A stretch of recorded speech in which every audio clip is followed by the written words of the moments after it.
If you use Logic Pro's Drummer to create the drum tracks in your projects, I've got some tips for you that will help you elevate those drum performances. If that sounds like something you'd be interested in, then why don't you join me today in the studio?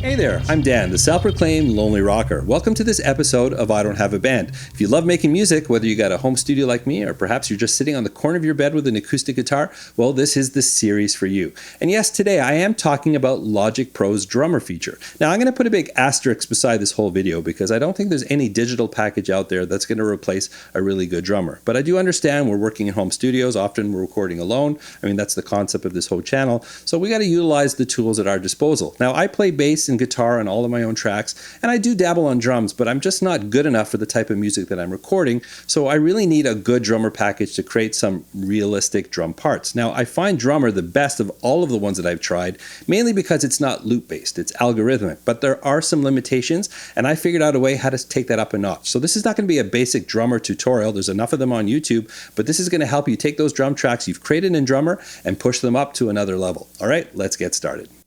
All right, let's get into this. So I want to start here. I want to show you a sample of one of my tracks. This is called Hindsight. This is a guitar solo section. And I want you to pay close attention to the drums. Now, this is not about the mix or even the samples. I want you to listen to the performance. It's just an example of how it's not loop-based. There's going to be some randomness in there and hopefully a more realistic feel. And if any of you drummers are watching this video start rolling your eyes, no, I'm not trying to replace you here. I really believe in real good drummers, and I would put a real drummer in every one of my songs given the chance. But if you're using Drummer here, I want to show you some techniques how to elevate that performance. So why don't we start by taking a listen to this example.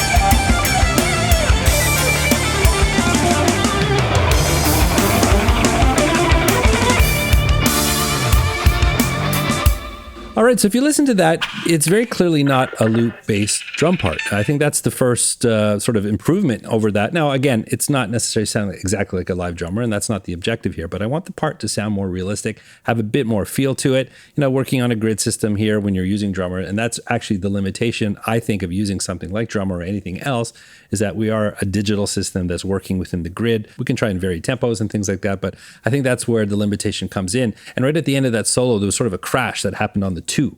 That's hard to pull off in Drummer because it doesn't actually do that because it's very structured from part to part, you know, bar to bar and things like that. So that's one of the things that I like to do when crafting my drums and taking it beyond what Drummer has to offer is create those nuances, right? That little sort of human quality to the part that just makes it sound that much better.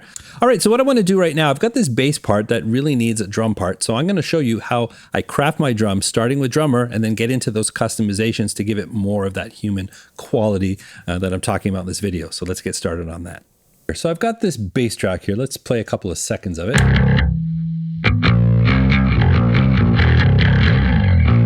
Nice dirty bass line. So I want to craft a drum part to it. So as you know, when loading Drummer, we'll just create the new track and choose Drummer. I'm going to choose the rock genre for obvious reasons, and we'll put it in.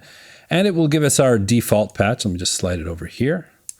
And I'm going to extend it for the length of, I've got two sections here. We're going to do the first one first. All right, so just as a default, it gives us Kyle. Let's take a listen to Kyle.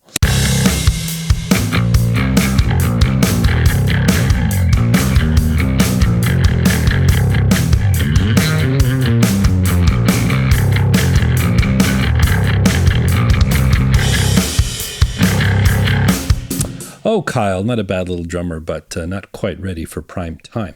So the drummer that I typically like for this kind of style is Anders here. So let's just choose him and see what Drummer gives us without any tweaking.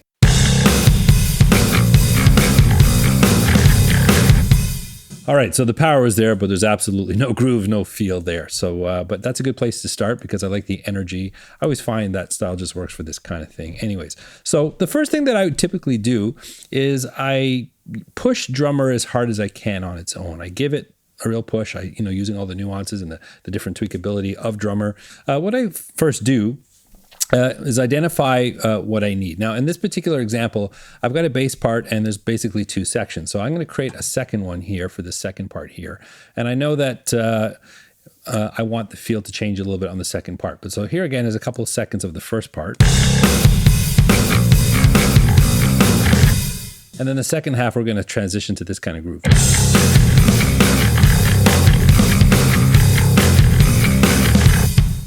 So what I'm going to do, and what I typically do, is I take a look at each section and I actually slice up the drummer part, because we can add fills and things like that, but if you take that whole section, like this whole bass part here is several bars, and instead of using one section of drummer for that whole thing, then I'll divide it up. I'll start off verse and chorus. We're not doing a whole song here, but even within a riff, I'll sometimes divide it up between the riff, and then I could apply where I want more fills, where I want no fills, before I want to push a little bit, if I want to change what, if he's riding on the hi-hat or the ride cymbal, I can change that even in between a part. It just gives you the ability to customize that drum part a bit more. Now, again, we're still very much working on a grid system here. So, I think that real natural human element is not going to quite be there, but we're going to get closer and closer the more we edit it. So really the first stage here is to edit the drummer part into different sections, and then we can apply some customization with the drummer settings. So let's go ahead and do that.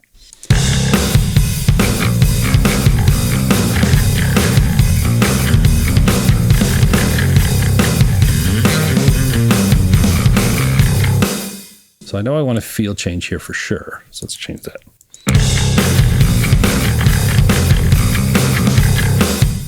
And there's a little breakdown there, and we're going to get to that in a second here, but I'm going to break that up there. Now, even in the beginning here, let's see where we can slice it up.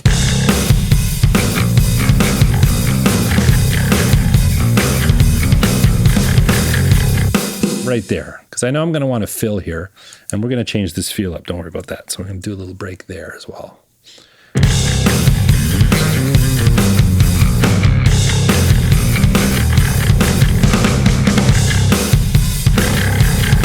Still got a bit of work to do there. So let's start on the beginning here. Let's get this feel down. Let's see if we got the right pattern. So as you know, in drummer, you've got a few different patterns to start with. It sort of gives you a basic kind of, drum pattern, but then you can customize that with a number of different settings. So actually the first thing that I want to do is definitely use the follow feature here, where you can get it to follow a particular instrument. So I'm going to get it to follow the bass. So that's the first thing I'm going to do. Now let's see, we'll hear the feel change from that drum pattern. It's going to now be playing a lot closer to that bass pattern. Let's take a listen.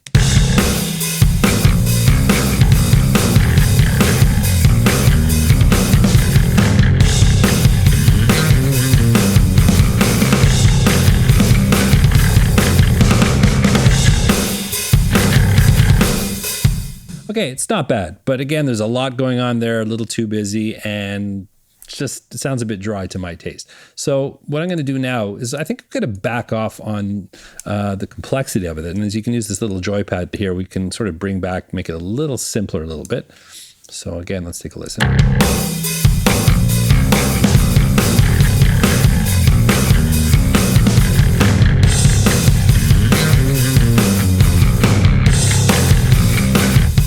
Okay, one thing I know for sure I'm going to do right here is I want to switch to a ride cymbal. So since I've already edited in that little sort of, as it sort of intensifies there, I'm going to change that to a cymbal here. Let's take a listen here.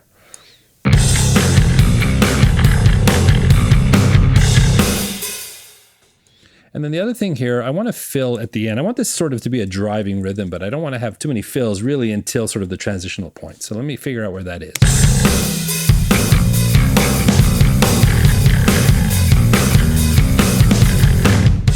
So really right at the end here, I'm going to do an edit here, okay? And then what I'm going to do on this section here is I'm going to bring the fills down. So there's really no fills at all. And then on that little bit at the end that I want it to fill, I'm just going to click on it there. And then I'm going to jack this thing right up. And then I'm going to, let's see, now this is the part we're going to play around with it a little bit. Let's start here with the toms and see what it gives us.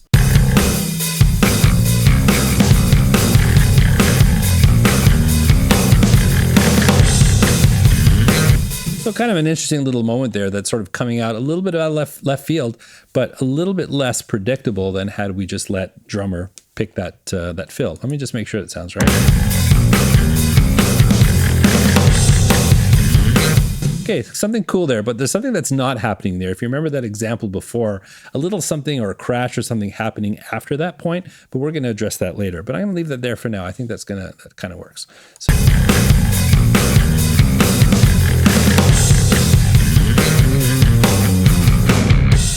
So same thing, I want to sort of give it a little bit of a fill on the end here. So I'm going to slice it here sort of in the last couple bars here. And over here, we're going to just bring the fills right down.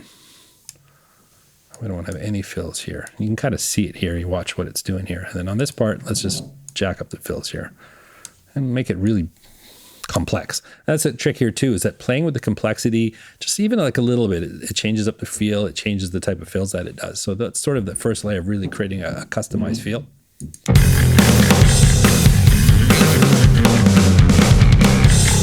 Whoa, and as you see, sometimes drummer goes absolutely crazy. So let's just, I want to get rid of the fills. Let's simplify this here.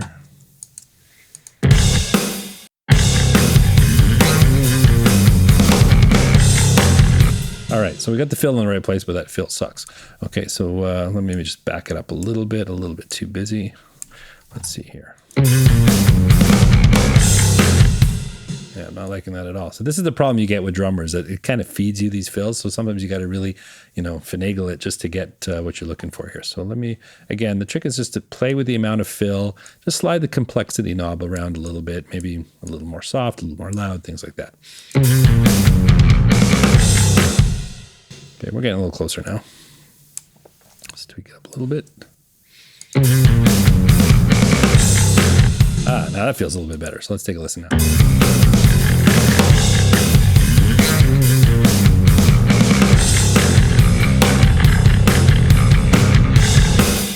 All right, so that is starting to feel a lot better. Still, we're going to take this to another level, but we got to get that good foundation, and we want to push it as hard as we can just with drummer here and some editing on the timeline.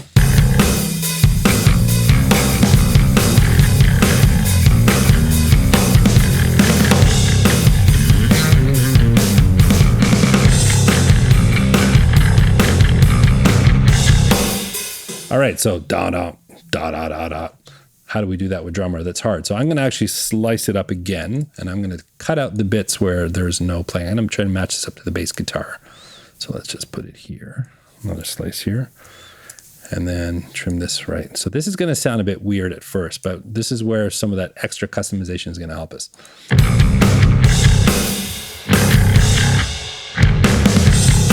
Okay, not too bad. But again, let's maybe make it a bit more of a fill. Let's take off the cymbals, put some toms. Maybe here, we'll do that. Let's see how that looks. Actually, make that a little bit busier. Okay.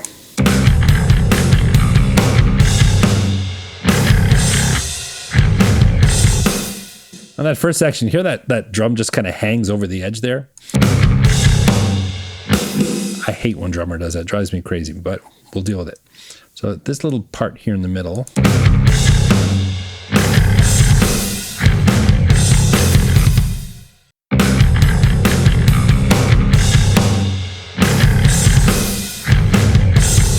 Okay, we got a basic sort of thing happening there, but I'm going to tweak that a bit more later just to make it perfect. So now as we go into the second section, I want it to open up a little bit. So let's take a listen to it.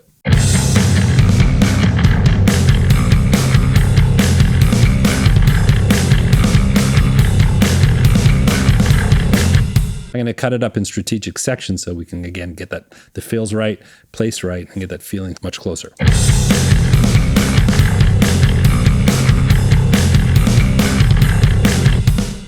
So I want the fill to happen somewhere around here. And then it's going to go into the last section here. So over here, I'm going to bring the fills right down and keep it kind of loud, but a bit simpler. Let's see what we get.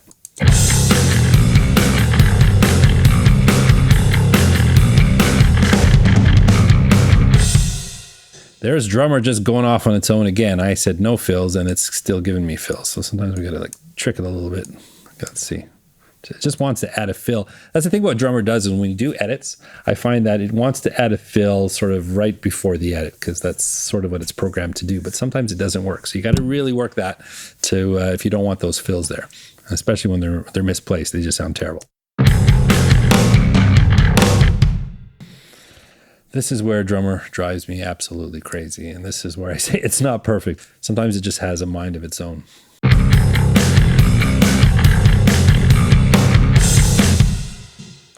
All right, I think we finally got it out of there. So this little mini section here, I want that to fill a bit more. Let's just go on the toms here. Let's see what we get. Okay, a little bit better. So let's take a listen.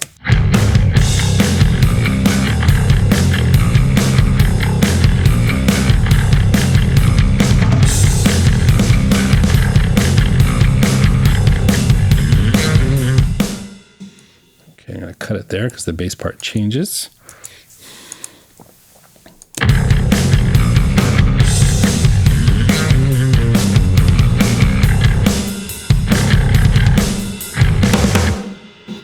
All right, so we got that little thing at the end as well again. So let me get that working. Again, I'm going to cut it to match the bass guitar, at least in timing. And then we'll tweak it with the advanced formula in a moment.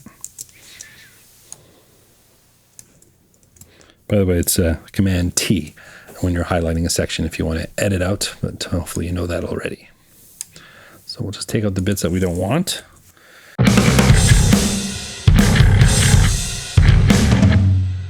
Ah, terrible.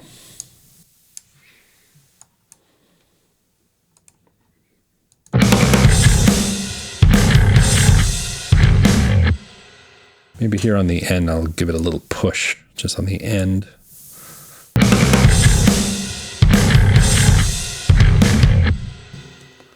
Now this piece of the end is still not working.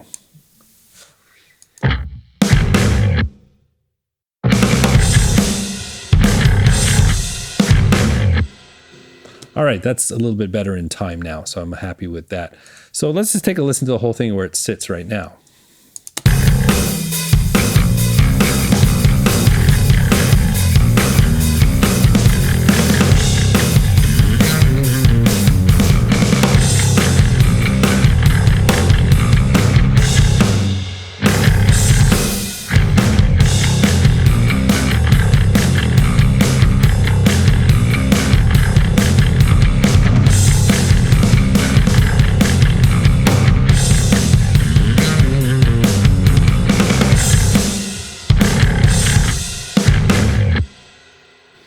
All right, so it's not bad. Now, some of the things that I don't like about this, and this is where, using a system like this, it's quite rigid because obviously you're slicing it out from bar to bar, and it's not sort of crossing over those edits. So that's where some of the customization is.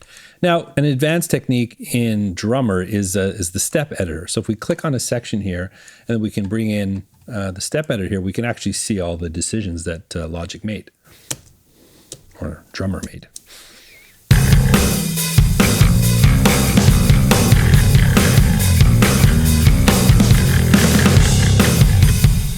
Now we can go in here and actually edit out little bits and drums. So that one section where I said there was that extra drum. Now there's two ways we can do that. I try to avoid the step editor. I use it a little bit just to, if there's something that's really bothering me, and I want to keep it non-destructive if I'm still editing, because the second stage of this, we're going to be stepping out of Drummer, and that's going to we're going to lose the ability to do any more editing in Drummer. So I use the step editor if there's something that's just not working and I want to get it closer and closer and be able to still edit this drum pattern in Drummer, because once we move to the next step, we're going to lose the ability to do that. So again, let me just go through this and see if there's anything that I want to adjust with the step editor before we commit this. Well, there's definitely that, right? So let's see what Drummer's got going here. Right here. So we can actually bring that down.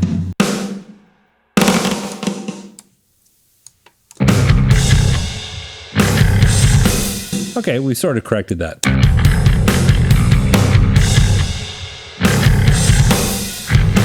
There's another one here.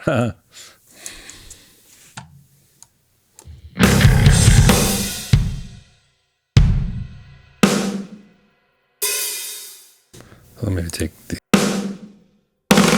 these two down. Let's try that now.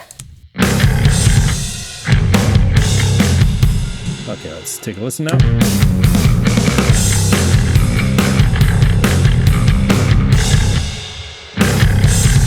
All right, so I think that's pretty good. Now, the thing that I'm not liking is, though, the ability for the pattern to cross over the edits, right? That's really where the feel is. Just remember that solo where that crash came on 2 and things like that. So again, I could go in here in the step editor and do that, but there's another way to do that that gives us even more flexibility. So let's move on to stage 2.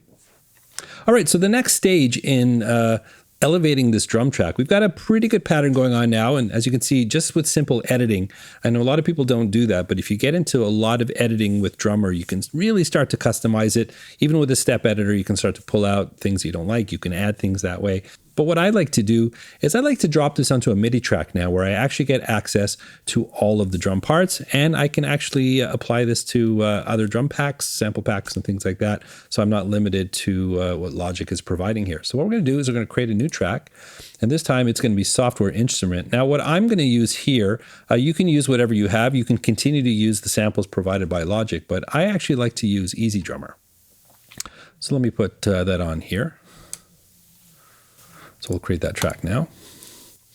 And then what you do is you highlight the entire drummer part and then holding down Option and drag it down to the new track.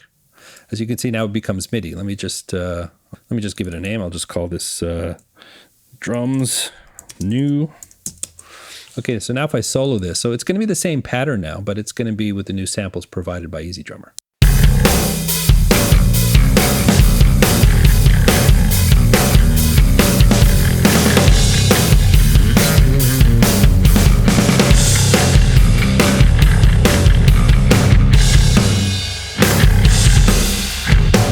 So it's at this point, you might be asking me, why don't I just use Easy Drummer for the whole drum creation process? Well, as I stated at the beginning, that some drum applications are loop-based, right? So Easy Drummer, for example, has a great compositional tool, but it's all built around pre-recorded loops. Now you can change tempos and you can make a lot of adjustments. You can edit within loops and things like that, and you can flip it to MIDI after the fact, but you are starting with predefined loops as opposed to Drummer, which is AI-based, which is going to listen to your part, so you can write your own parts and have Drummer follow along. So I think it just feels more natural, more realistic. You know, some of the challenges that we experienced in the first part, obviously we're going to address now as we get into part 2. We can use any sample, so you can use the drums that Logic has to offer. They apply to Drummer, but you can also assign them to a MIDI channel or a software track here. I am going to use Easy Drummer. There's a drum kit that I really like here. It's part of the progressive rock kit, and it's the default DW kit. I really like the sound of that one. So what I'm going to do now is I'm going to start sweeping through the piano roll. We're going to go through the drum parts. Number one, get rid of all those little drums that are hanging over the edge that don't need to be there, like in that breakdown part. And then also I'm going to start looking for areas where I can just make it more interesting. I can add some notes, I can remove notes, move things around, extend things just by dragging, clicking around the different events, you know, in the timeline in that piano roll. For me, I can get really surgical here. And just again, I'm looking to create some really interesting, unpredictable, and very listenable moments. Hey, if you're enjoying this video so far, simply clicking that like button goes a long way to supporting this channel, and I really appreciate that. Of course, I'd love to hear from you. That's what the comment section is for. And certainly you can share this video if you know someone that would enjoy this content. Ultimately, if you think I'm worthy, would love for you to click the subscribe button and click that notification bell so you can stay up to date. And if you want to do a deeper dive with The Lonely Rocker, I am on Patreon. I'll put a link to that and other things of interest in the description below. All right, let's get back to the video. So what I'm going to do now is sweep through the piano roll. I'm going to listen very closely to events that just shouldn't be there and start adding things that I feel are missing. So right there, I want to catch that accent on the bass guitar. So what I'm going to do is change a hi-hat into a crash cymbal. If you just follow along on the piano roll here, you'll see that different parts of the drums are assigned to different keys. And all I do is just simply drag it up to the crash, and I'm going to extend it a little bit. And I'm actually going to remove one little cymbal right after, just so that crash cymbal sustains a little bit.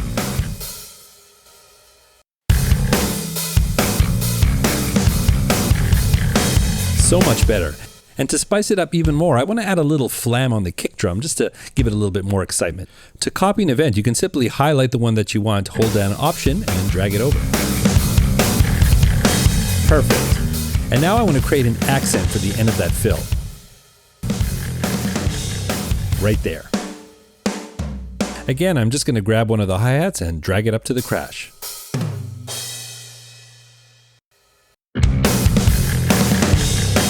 Love it. Moving on. Next, I want to tackle that little transition riff that drummer was struggling with before. Again, I'm just going to sweep through and remove anything that doesn't need to be there, and just to sweeten it up a little bit if I need to add a kick drum or a cymbal just to tighten everything up and make it sound better. Why don't you follow along?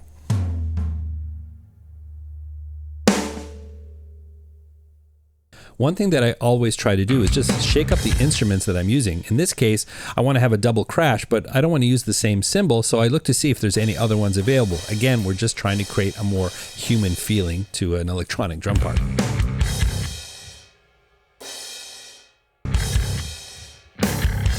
There's an unnecessary kick drum in there, so we need to figure out which one it is and get it out of there. Once you find it, just click on it and hit delete on your keyboard.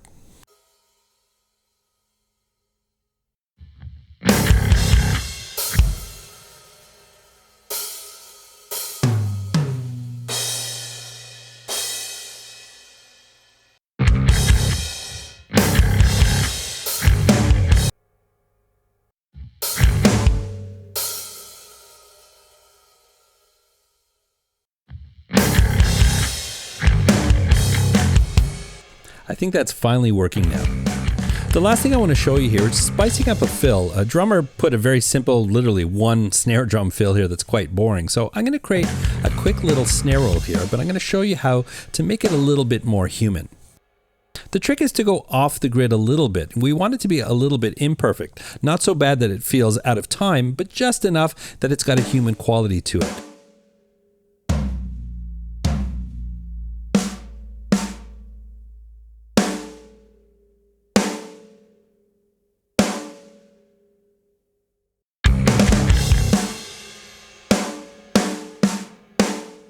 And another trick here is to change the velocity of the different events so that each one of them is not exactly the same. And the other thing is, if you have multiple snare samples, switch it up a little bit so you're not just using the same one. Otherwise, you kind of get that machine gun effect. In this case, we want to alter the timing slightly and change the velocity on each one just to give it a more natural human quality.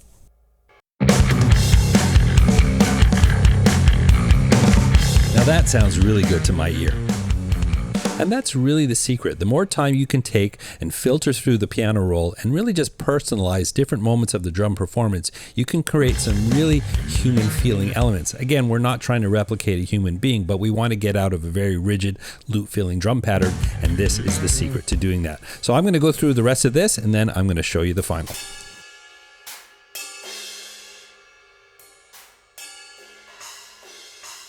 All right, before I play the final, I'll play a version of this with the drums created in Drummer with no additional editing, just using all the different settings that Drummer provides. And let's hear how that sounds for comparison.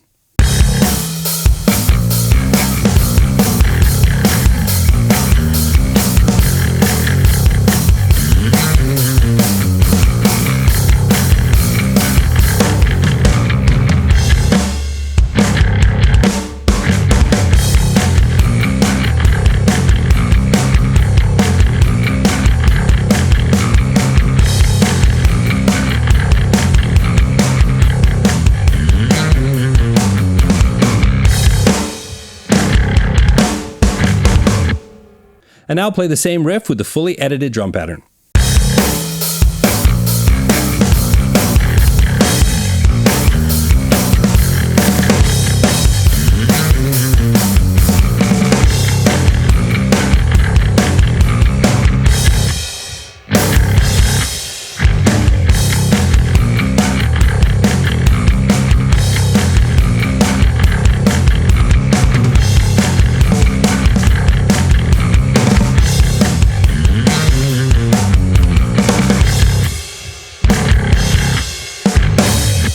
Well, what do you think? I certainly think that makes a huge difference, and that's just one simple example. I'm very meticulous when I create drums this way. I'll spend sometimes days on it just to get it perfect. You know, I usually what I do is like when I write my song and I arrange it, organize everything, and then I get the bass and drums working really closely together. And this is a big part of that process, just getting them working really tightly together. And it's a big part of my sound.